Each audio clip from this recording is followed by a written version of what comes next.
right, as you can see, it's pretty dark right now. I'm going to turn on a light and you'll be able to see. That's how much brightness it has.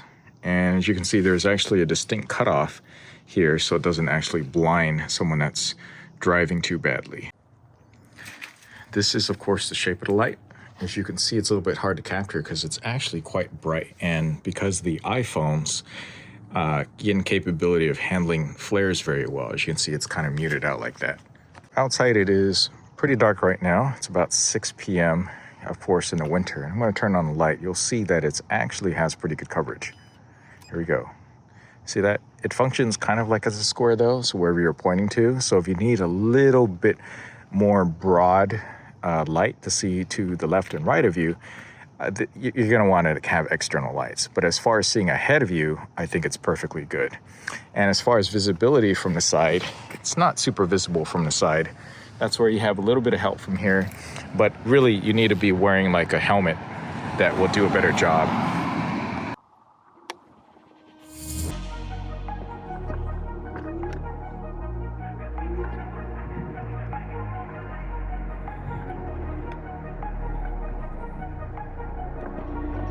Yeah, I gotta keep dreaming, gotta keep going, yeah, I gotta keep pushing, gotta keep breathing, yeah, I gotta keep working, yeah, at least for the moment, start with a million, and I want my mansion, so my family knows that, we are set for life, yeah, ain't nothing that's gonna take over, you know when they're gonna take it, but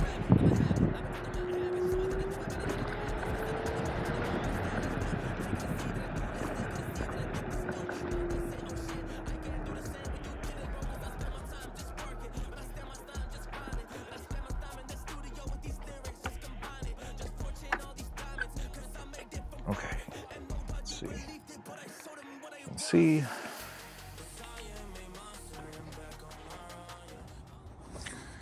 All right, so obviously it's actually really dark right now. As you can see, this is the light coverage. It's not bad. It's pointing slightly to the right. If I point it out to the front, see the coverage is actually pretty darn good. Okay, so they definitely got the projection system down. It's pretty solid. Now, as far as people seeing me from the front or the back, oh, we'll see. Here's a car coming by. Let's see if it slows down a little bit.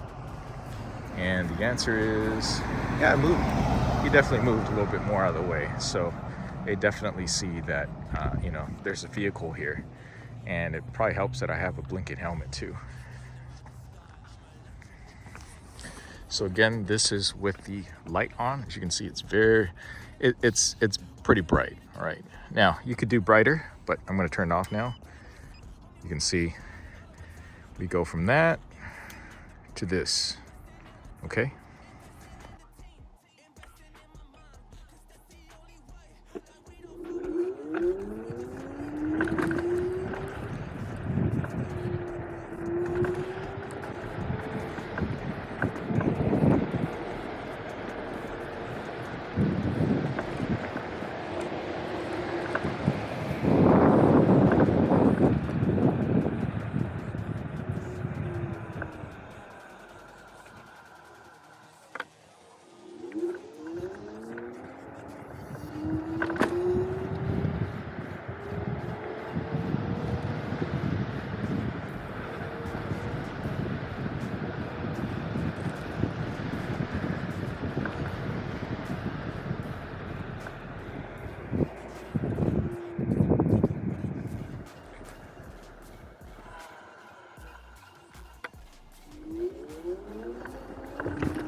There's people here.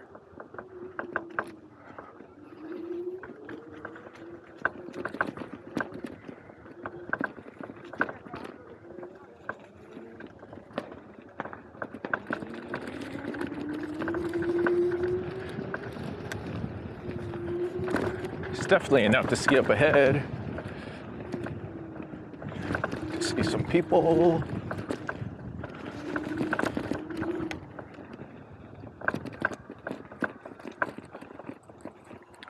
Okay.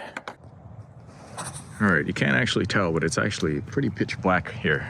And the iPhone, let me adjust the iPhone. This is what it looks like in real life. Let me turn this down. Okay, kind of looks like this. All right, this is the level that I'm actually seeing in real life. You could barely make out that there's a person out there. Okay, this is the level of light that the GT2 provides out. GT2 and GT1. So it's kind of like that. So as you can see, the peripheral is not super great. Okay. Okay, actually it's more like this. All right, the peripheral vision of light is not super great. You can see where you're going. All right. Let me try to do the AE lock thing here one more time. You can see where you're going, but as far as side visibility, it's only okay.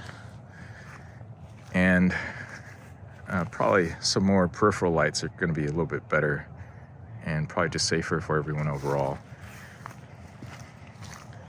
It's plenty bright in the front though.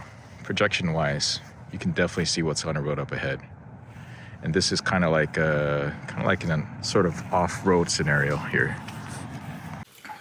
All right, so you've seen the footage. Now, what I think that people are complaining about is how narrow the light is. And I think that the light is narrow enough that it keeps the light within your lane that you are riding. So if you are maybe out in the wilderness and you need a little bit more situational awareness for anybody that is not well lit, or if there's no, any traffic overhead lights or anything like that, you're just simply not going to see them. You see my example out at the park where wherever I wasn't pointing a flashlight, I wasn't seeing them at all.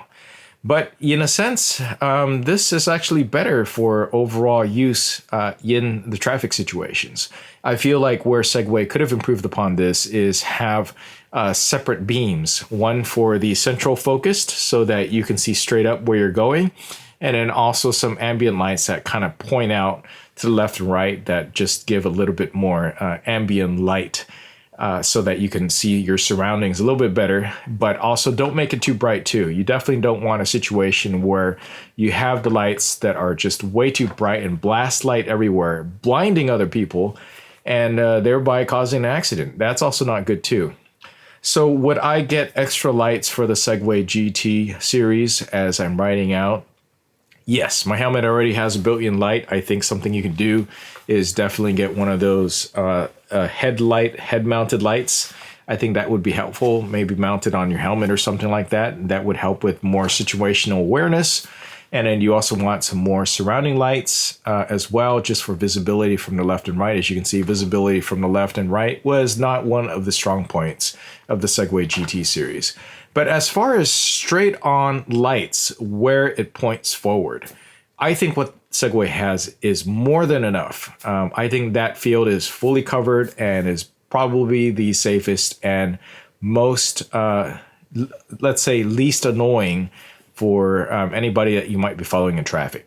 So those are my thoughts on it. And I guess one of the big questions is, what is a good light to mount on the steering stem? That will kind of remain to be seen, because I haven't tried any of my traditional bike lights on there. I suppose I could, and that would just basically add more peripheral light actually for me. All right, well, that's it for this video. Please give it a like, subscribe for more, and I'll catch you next one. Thanks for watching.